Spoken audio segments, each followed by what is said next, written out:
Shalom Bapak Ibu yang dikasihi Tuhan. Selamat Jumat Agung buat kita semua. Walaupun kita beribadah secara online, tidak mengurangi semangat kita dan rasa syukur kita beribadah kepada Tuhan. Kita siapkan hati kita, kita berdoa. Terima kasih Tuhan atas penyertaan, atas kasih setiamu bagi setiap kami hingga pada saat ini. Dan hari ini Tuhan, kami mengingat akan pengorbanan Yesus di kayu salib. Kami mau merayakannya melalui ibadah ini. Kami mau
kasih Yesus.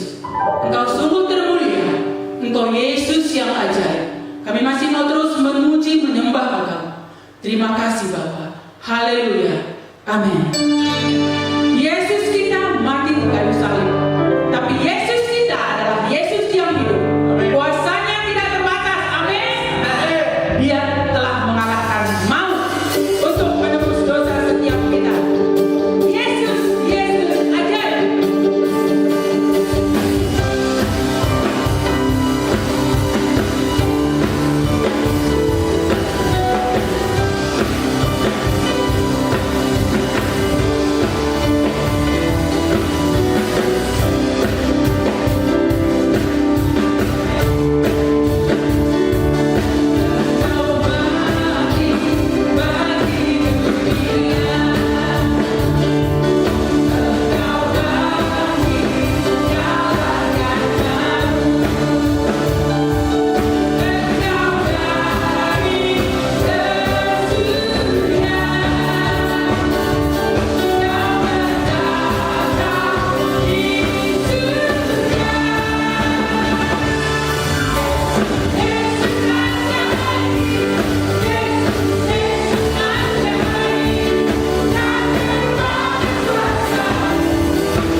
untuk menerima kebenaran firman Tuhan. Kita tahu bahwa salib itu adalah tempat yang termulia. Kita mau mengingat, mengenang akan salib itu. Salib itu adalah tempat terindah. Dia anak domba telah mengorbankan dirinya. Naikkan pujian, ada tempat yang mulia, yaitu salib itu.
mendengar dengan sungguh-sungguh setiap kebenaran firman Tuhan yang akan disampaikan oleh hamba-Mu.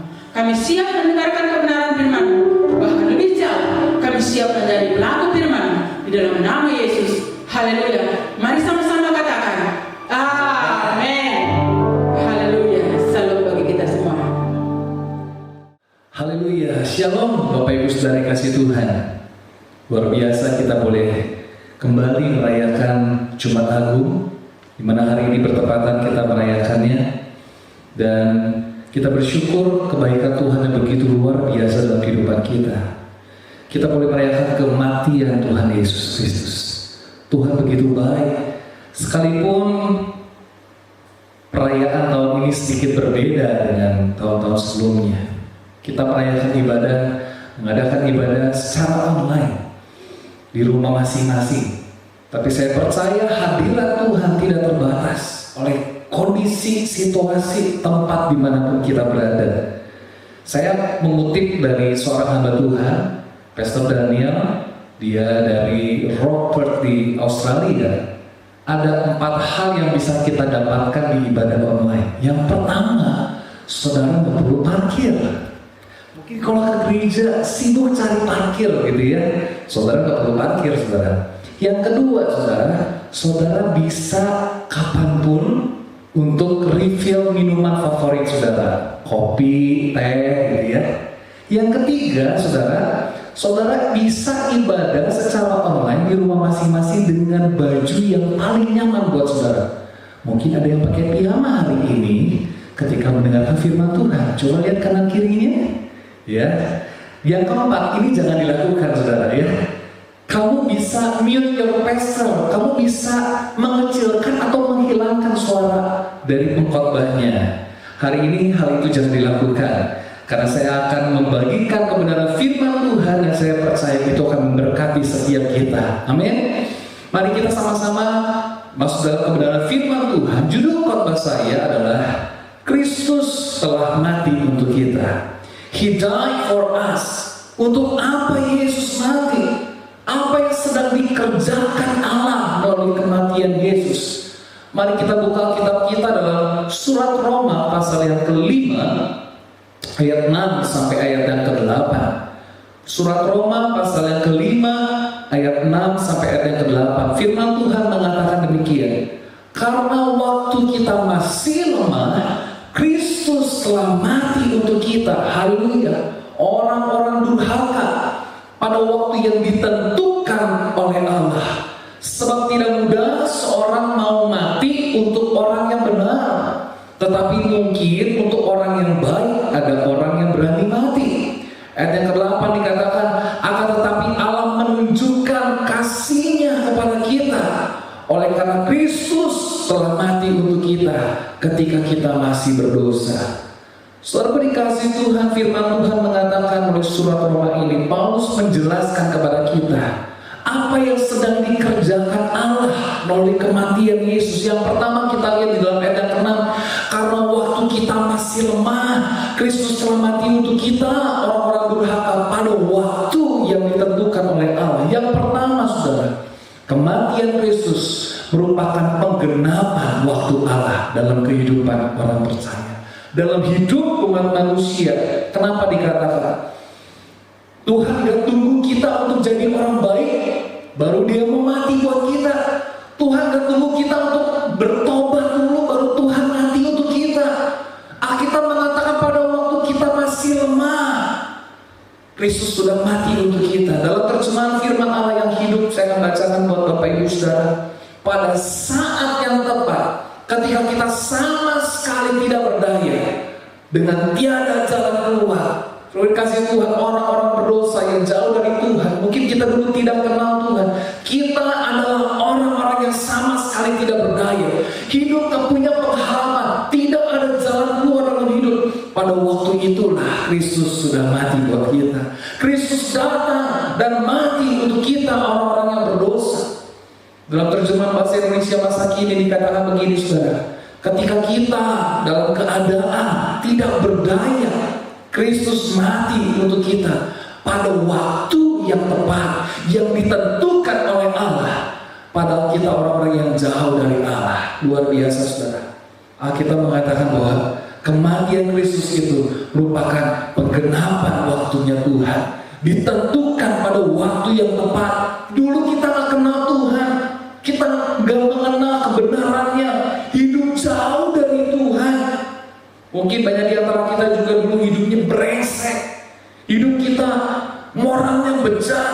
Di saat kita berada di titik terendah dalam hidup kita, gak ada pengharapan.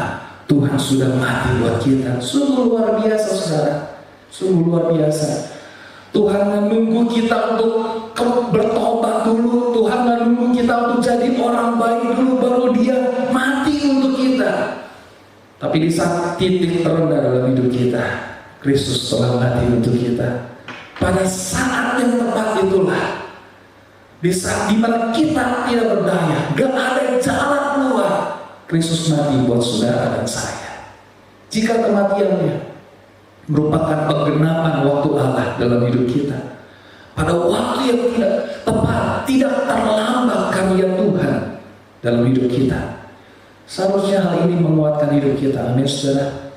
Bahwa pertolongan Tuhan, mujizat Tuhan, kemurahan Tuhan dinyatakan tepat pada waktunya. Kondisi hari-hari ini tidak menentu akibat virus corona COVID-19 mengguncang semua sektor kehidupan. Sektor ekonomi digoncang. Banyak orang yang harus kehilangan pekerjaan. Banyak orang yang mereka harus kehilangan yang namanya mata pencaharian mereka. Banyak perusahaan-perusahaan sudah mulai merumahkan karyawannya saudara. Bukan hanya sektor ekonomi saja yang digoncang, sistem kesehatan di seluruh dunia digoncang. Saya baca ada satu negara di daerah Eropa, walaupun yang terinfeksi cukup banyak, tapi tingkat kematiannya paling rendah, yaitu Jerman saudara. Kenapa? Mereka punya sistem kesehatan yang begitu canggih, tapi itu juga digoncang hari-hari ini. Saudara dikasih Tuhan, di mana kondisi tidak menentu. Mungkin seringkali kita berpikir, bagaimana hidup saya, bagaimana masa depan saya, apa yang harus saya lakukan. Saya percaya saudara, kematian Kristus membuktikan bahwa waktu Tuhan itu waktu yang luar biasa. Saya percaya pertolongan Tuhan, mujizat Tuhan tidak pernah terlalu cepat dan tidak pernah terlambat untuk kehidupan saudara dan saya. Dikatakan di dalam Ibrani pasal yang keempat ayat yang ke-16, Alkitab mengatakan, sebab itu marilah kita dengan penuh keberanian menghampiri tata kasih karunia, supaya kita menerima rahmat, belas kasihan, dan menemukan kasih karunia untuk mendapatkan pertolongan kita pada waktunya. Haleluya. Ayat ini sangat menghibur setiap kita. Ada kabar baik buat Bapak Ibu Saudara hari-hari ini. Bagaimana Tuhan berkata kepada kita, sebab itu marilah kita dengan penuh keberanian menghampiri tata kasih karunia, supaya kita, supaya saudara, supaya saya menerima rahmat, menerima belas kasihan, menemukan kasih karunia Tuhan untuk mendapat pertolongan kita, mendapat pertolongan atas hidupmu pada waktunya. Pertolongan Tuhan tepat pada waktunya. Kematian Kristus saudara mengerjakan hal yang besar dalam hidup kita. Yang pertama adalah bagaimana kematian Kristus merupakan penggenapan waktu Allah dalam hidup kita. Kalau Yesus mati buat kita di saat kita sangat tidak berdaya, tidak ada jalan keluar, no hope, gak ada pengharapan, di titik terendah dalam hidup kita, Dia telah mati buat kita. Haleluya, haleluya. Kita lihat yang kedua saudara. Kematian Kristus itu mengerjakan apa dalam kehidupan saudara dan saya? Yang kedua, kematian Kristus membuktikan apa yang tidak mungkin bagi manusia, itu mungkin bagi Allah. Perhatikan di dalam Roma pasal yang kelima tadi ayat yang ke-7, dikatakan sebab tidak mudah seorang mau mati untuk orang yang benar. Saudara mau mati buat saya? Sebaik-baiknya saya lagi sakit, lagi sekarat, saudara mau gantikan posisi saya? Mungkin saudara kan mikir ulang ya. Saya punya anak namanya Rafael, waktu itu sedang sakit. Saya bisa bilang gini, aduh lebih baik papa yang sakit, lebih baik papi yang sakit, jangan kamu yang sakit. Saya bisa ngomong gitu karena dia anak saya. Saya nggak mungkin ngomong gitu ke anak tetangga, udahlah jangan kamu yang sakit, aku aja yang sakit. Kayaknya saya harus mikir ulang deh. Anak tetangga, nggak kenal juga. Misalnya orang tuanya nyebelin misalnya. Suka loh, jangankan mati, sakit gantiin orang lain juga kayaknya nggak mau. Lagi kondisi corona gini ada yang mau? Ada tetanggamu yang sakit kena COVID-19, jangan kamu yang sakit, aku aja yang sakit. Berani saudara? Saya kira percaya setiap kita akan physical distancing, kita akan menjauh. Saya baca dari kompas.com. Ada seorang anak kosan diusir, ditolak sama kosannya sendiri. Kenapa? Karena dia menjadi orang dalam pemantauan. Ditolak, nggak boleh masuk kosnya. Bayangkan saudara, dia nggak kos, dia bayar kos, sekarang nggak boleh masuk kosnya sendiri. Kenapa? Karena dia terinfeksi COVID-19. Jangankan mati buat orang lain, sakit menggantikan orang lain aja belum tentu mau. Betul ya saudara ya? Perhatikan ya ini, tidak mudah seorang mau mati untuk orang yang benar, tetapi mungkin untuk orang yang baik ada orang yang berani mati. Berani mati, banyak orang hari-hari ini berani mati. Saya baca seorang supir taksi online karena nggak bisa bayar kredit mobil, mengakhiri hidupnya dengan bunuh diri. Berani mati. Tapi berani mati yang keliru, saudara. Dalam terjemahan firman Allah yang hidup dikatakan, seandainya kita baik sekalipun, kita tidak dapat mengharapkan seseorang mati untuk kita. Walaupun tentunya kemungkinan selalu ada. Mungkin saudara mencintai istri saudara, suami saudara, anak saudara, dia lagi sakit keras, maaf kata, hampir mati. Mungkin saja kita bisa bilang, aduh lebih baik aku yang gantiin kamu. Mungkin saja, saudara. Tapi pertanyaannya, maukah engkau mati menggantikan orang lain yang orang lain itu tidak ada kontribusi apapun dalam hidupmu, gak ada jasanya dalam hidupmu? Saudara siap untuk mati bagi orang itu? Saya tidak percaya setiap kita akan berpikir ulang. Akan berpikir ulang, saudara. Ya bisa aja kalau orang itu baik, sudah memberikan kontribusi yang besar, berjasa besar buat hidup kita, mungkin saja kita, aku aja yang mati, mungkin saja kita bisa ngomong kayak gitu, saudara. Tapi pertanyaannya, kalau diminta menggantikan orang lain untuk mati, padahal orang itu jahat, keji, memalukan, pernah mengkhianati saudara, kerebut pacar saudara, coba berani mati buat dia?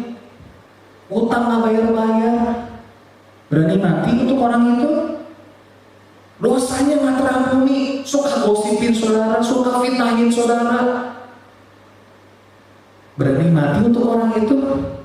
Saya pikir kita akan berpikir ratusan kali, untuk apa saya mati untuk orang ini? Dia nggak ada kontribusi apapun dalam hidup saya. Tahukah saudara, saudara dan saya, kita tidak ada jasanya di hadapan Tuhan. Kita tidak berkontribusi apapun buat Tuhan. Kita tidak ada perbuatan baik yang bisa dinilai sama Tuhan, gak ada. Surat Roma pasal 3 ayat 10 sampai ayat 11 dikatakan ini, seperti ada tertulis, tidak ada yang benar, seorang pun tidak. Firman Tuhan katakan tidak ada yang benar, seorang pun tidak. Tidak ada seorang pun yang berakal budi, tidak ada seorang pun yang mencari Allah. Roma pasal 3 ayat 23 katakan, karena semua orang telah berbuat dosa dan telah kehilangan kemuliaan Allah. Bayangkan saudara, kita tuh jahat di mana tuh? Tidak berakal budi, tidak ada yang benar, tidak ada yang mencari Allah. Tapi dia mau mati buat kita. Mungkin kita mikir, gak mungkin ada yang mau mati buat saya. Tapi itu dikerjakan oleh Allah melalui kematian Tuhan Yesus. Jadi kematian Tuhan Yesus mengerjakan, membuktikan apa? Apa yang tidak mungkin bagi kita, apa yang tidak mungkin bagi manusia, itu mungkin bagi Allah. Haleluya. Luar biasa. Tuhan mau mati buat kita. Saya merenungkan ayat ini luar biasa, saudara. Dia mau mati buat saya. Padahal saya nggak ada kontribusinya buat Tuhan. Nggak ada. Rasul Paulus dia katakan di dalam surat 1 Timotius pasal 1 ayat yang ke-15. Ini luar biasa ayat ini. Perkataan ini benar dan patut diterima sepenuhnya. Perhatikan, Kristus Yesus datang ke dunia untuk menyelamatkan orang berdosa, dan di antara mereka akulah yang paling berdosa. Dalam terjemahan bahasa Indonesia masa kini dikatakan, sungguh benar perkataan ini, sebab itu patutlah diterima dan dipercayai sepenuhnya. Paulus katakan perkataan ini harus dipercayai sepenuhnya, diterima sepenuhnya. Apa itu? Kristus Yesus datang ke dunia ini untuk menyelamatkan orang berdosa. Ini pengalaman Paulus sendiri.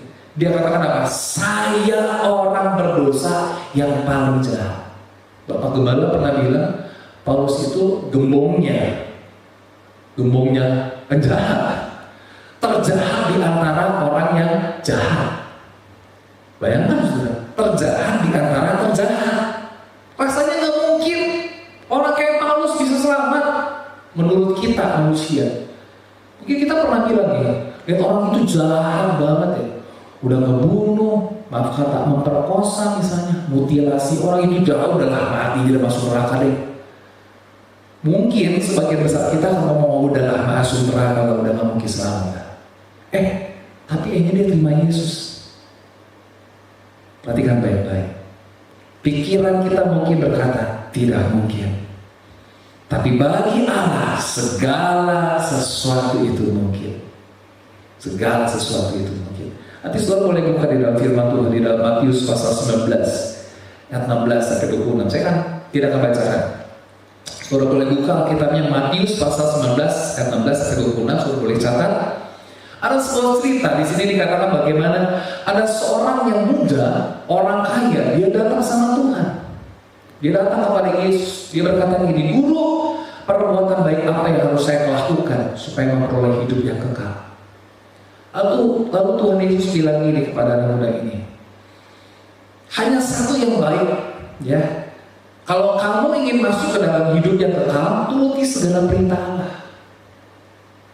Lalu anak muda ini tanya lagi, perintah yang mana? Kemudian Yesus berkata apa? Jangan membunuh, jangan mencuri, jangan berzina, jangan berbohong, hormati ayahmu, ibumu, kasihilah sesamamu. Luar biasa. Disebutin satu persatu sama Tuhan. Kata orang muda itu, semuanya udah gua lakuin, kurang apa lagi? Nantang loh Tuhan Yesus. Anak muda ini berani nantang Tuhan Yesus.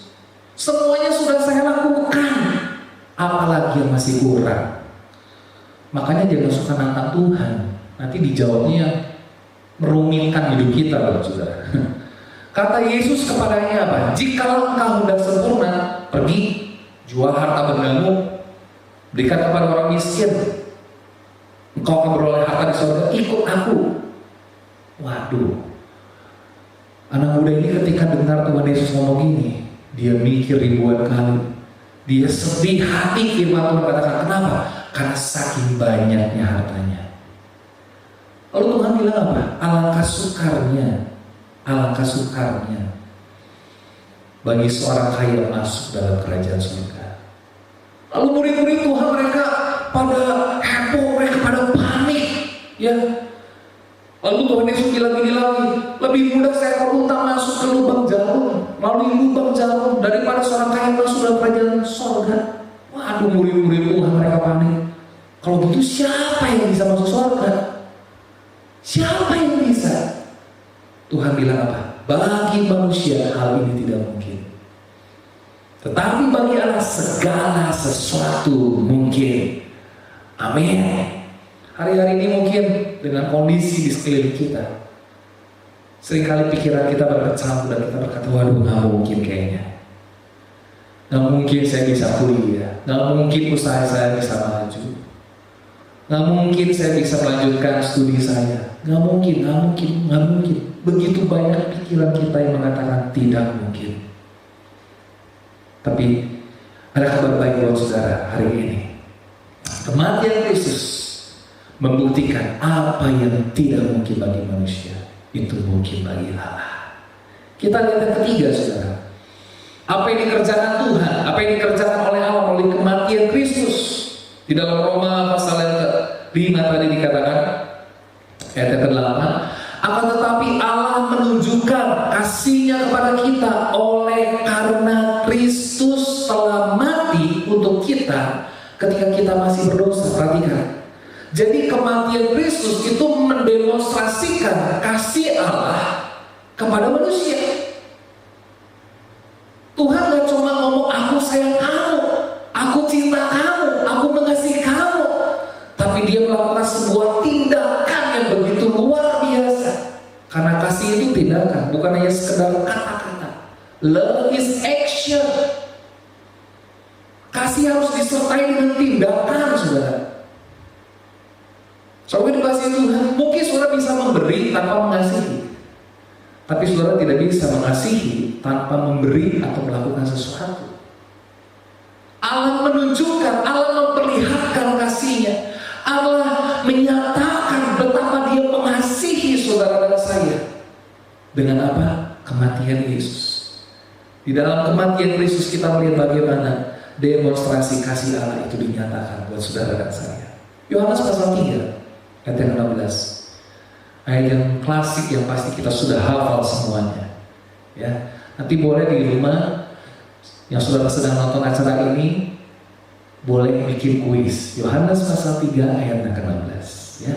Karena begitu besar kasih Allah akan dunia ini, sehingga Ia telah mengaruniakan anaknya yang tunggal, supaya setiap orang yang percaya kepadanya tidak binasa, melainkan beroleh hidup yang kekal. Ada alasan yang terbesar di dalam ayat ini. Apa itu? Kasih. Kasih itu alasan terbesar Dia mau mati buat kita. Kasih yang terbesar adalah kasih Allah. Allah yang terbesar, Allah yang kita sembah di dalam nama Tuhan Yesus. Ada objek yang terbesar, yaitu apa? Dunia, objek yang dikasihi. Saudara dan saya, manusia, ada anugerah terbesar, yaitu Yesus Kristus. Ada syarat terbesar, yaitu percaya, dan jaminan terbesar. Ketika kita percaya kepada Tuhan, kita dapat jaminan terbesar yaitu apa? Tidak binasa, melainkan beroleh hidup yang kekal. Saudara dikasihi Tuhan, berapa yang kita saudara mungkin pernah pergi ke toko elektronik. Beberapa tahun yang lalu saya pernah pergi ke pameran di PRJ Jakarta. Di situ begitu banyak produk-produk elektronik. Biasanya ada sales promotion. Nah, laki-laki atau perempuan yang sedang mendemonstrasikan alat yang sedang dia jual. Contohnya, misalnya alat mixer untuk bikin roti, alat panggangan tanpa minyak dan lain sebagainya misalnya. Mereka demonstrasi. Dari kita yang gak pengen beli jadi pengen beli. Dari kita yang gak punya duit cash lalu keluarin kartu kredit. Karena mereka mendemonstrasikan begitu menarik. Ya, bahkan seringkali ketika mereka mendemonstrasikan, mereka kasih contoh ini hasilnya. Apa keunggulan dari alat ini? Apa kecanggihan dari alat ini? Apa kehebatan dari alat ini? Kalau kamu punya alat ini, apa yang bisa kamu lakukan? Mendemonstrasikan, saudara. Nah, cara Allah menunjukkan kasihnya buat kita. Dia gak bisa cuma lampirin wajahnya di awan lalu bilang, aku mengasihi kamu. Gak bisa, saudara. Tapi Dia tunjukkan, Dia demonstrasikan oleh apa? Yesus menjelma jadi manusia. Dia mati buat saudara dan saya. Disitulah cara Allah mendemonstrasikan kasihnya. Itu yang ketiga. Yang terakhir, saudara, ketika Yesus mati, kematian Kristus mengerjakan apa dalam hidup kita? Di dalam Roma pasal yang ke-6, kita lihat Roma pasal yang ke-6 ayat 10 sampai ayat yang ke-12. Firman Tuhan mengatakan apa? Sebab kematian Yesus adalah kematian terhadap dosa satu kali dan untuk selama-lamanya. Yesus itu mati hanya satu kali untuk selama-lamanya. Dan kehidupannya adalah kehidupan bagi Allah. Demikianlah hendaknya kamu memandangnya bahwa kamu telah mati bagi dosa. Kita harus mati bagi dosa. Tetapi kamu hidup bagi Allah dalam Kristus Yesus. Sebab itu hendaklah dosa jangan berkuasa lagi dalam tubuhmu yang fana, supaya kamu jangan lagi menuruti keinginannya. Yang keempat, saudara, kematian Kristus mengubahkan cara hidup orang percaya. Dulu sebelum kenal Tuhan, kita suka hidup di dalam dosa. Asik, ya. Dosa itu nikmat, dosa itu menyenangkan bagi kita sebelum kita percaya Tuhan. Tetapi setelah kita percaya Tuhan, setelah kita orang-orang yang menghargai kematian dan kebangkitan Kristus harusnya mengubah paradigma, mengubah cara hidup, the way of life harus berubah. Tahukah saudara, untuk saudara bisa hidup setiap hari, harus ada yang mati buat saudara. Minimal ayam mati buat saudara. Minimal sapi mati buat saudara. Ya, untuk hidup jasmani aja harus ada yang mau mati buat kita supaya hidup. Sama juga kalau kita mau hidup bagi Tuhan, menyukakan Tuhan, menyenangkan hati Tuhan, gimana caranya? Harus mematikan kedagingan. Firman Tuhan katakan, demikianlah hendaknya ayat 11, kamu memandangnya bahwa kamu telah mati bagi dosa. Saya telah mati bagi dosa, saudara telah mati bagi dosa. Supaya apa? Kita hidup bagi Allah di dalam Kristus Yesus. Kematian Yesus mengubahkan cara berpikir kita, mengubahkan cara hidup orang percaya. Jangan mau lagi kita hidup di dalam dosa. Mari, kalau kita mengasihi Tuhan, Dia sudah mati buat kita. Harusnya kematian Kristus mengubahkan hidup kita. 2 Korintus pasal 5 ayat 17. Jadi siapa yang ada dalam Kristus adalah ciptaan yang baru. Yang lama sudah berlalu, sesungguhnya yang baru sudah datang. Jangan sampai kita sudah bertahun-tahun ikut Tuhan, kita masih suka hidup dalam dosa. Mungkin ada pertanyaan yang besar. Sudahkah kita terima Yesus sebagai Tuhan dan Juru Selamat? Dimanapun saudara mendengarkan siaran ini, saya berdoa, mungkin ada di antara saudara yang belum terima Yesus. Saya mengajak Bapak Ibu Saudara untuk buka hati terima Tuhan. Yesus sudah mati buat saudara. Yesus sudah mati buat saya. Dia begitu mengasihi saudara. Seberapa buruk masa lalumu, Tuhan tidak terlalu peduli. Yang Dia pedulikan adalah masa depanmu. Haleluya. Saya simpulkan saudara, ada 4 hal. Jadi kematian Kristus merupakan penggenapan waktu Allah dalam hidup manusia. Yang kedua saudara, kematian Kristus membuktikan apa yang tidak mungkin bagi manusia itu mungkin bagi Allah. Yang ketiga saudara, kematian Kristus itu mendemonstrasikan kasihnya, kasih Allah dalam kehidupan manusia. Dan yang terakhir, kematian Kristus mengubahkan cara hidup orang percaya. Mari kita berdoa. Kami bersyukur Tuhan dan berterima kasih Kau sudah mau mati buat kami. Jika Yesus tidak mati buat kami, pasti kami binasa. Jika Kristus menolak salib, pasti kami binasa.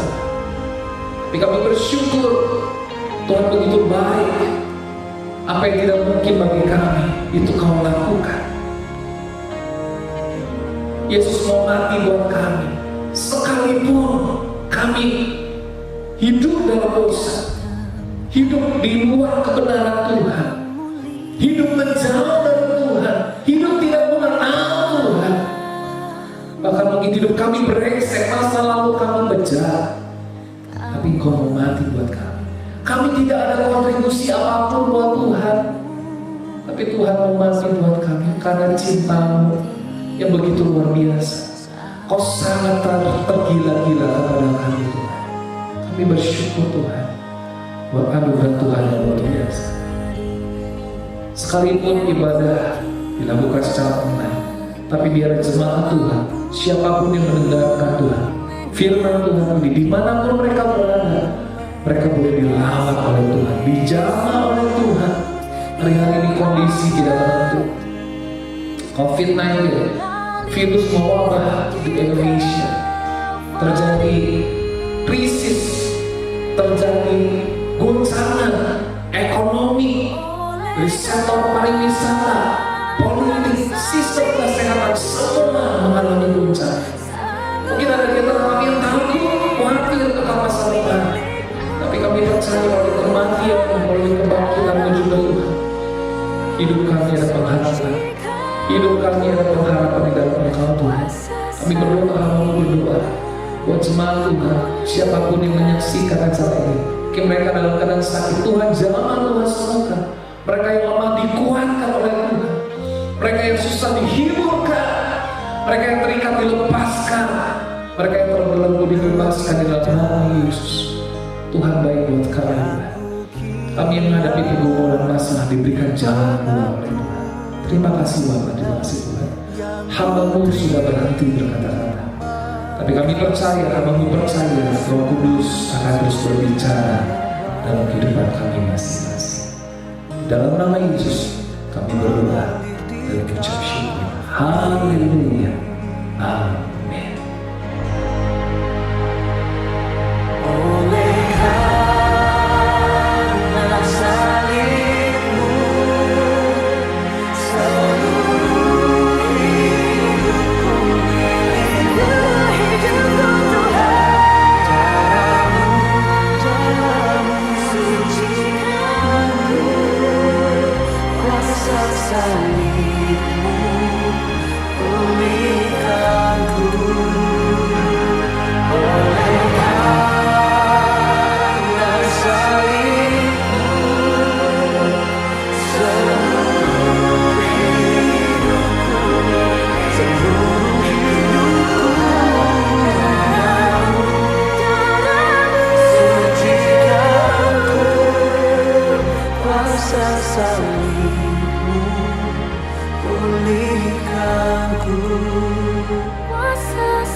Oke, Bapak Ibu, Saudara sekalian yang dikasihi Tuhan, kita sebentar akan melaksanakan perjamuan kudus, mengingat kita ibadah secara online. Karena itu Bapak Ibu, Saudara sekalian bisa mempersiapkan anggur, itu bisa berupa sirup anggur, jus anggur, sirup merah, sedangkan roti bisa pakai roti tawar atau pakai hosti. Ya. Sebelumnya mari kita berdoa.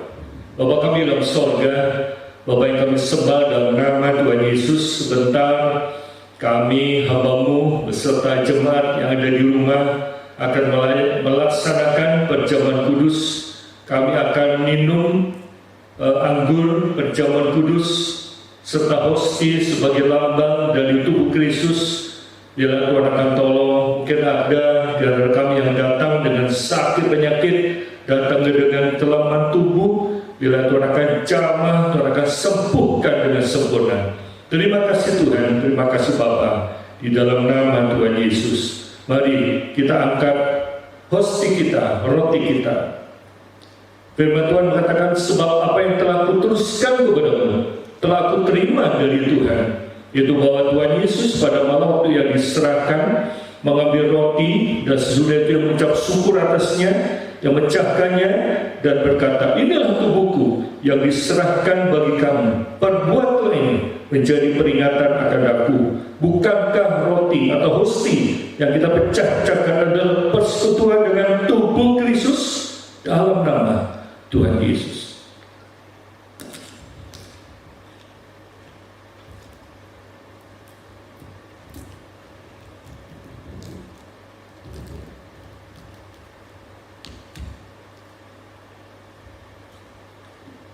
Kita angkat kawan kita. Firman Tuhan berkata, demikian juga yang menurut cawan. Sesudah makan, lalu berkata, cawan ini adalah perjanjian baru yang dimeteraikan oleh darahku. Perbuatlah ini setiap kali kau minumnya, menjadi peringatan akan aku. Bukankah cawan mengucapkan syukur? Yang atasnya kita ucapkan syukur dalam persekutuan dengan darah Kristus dalam nama Tuhan Yesus.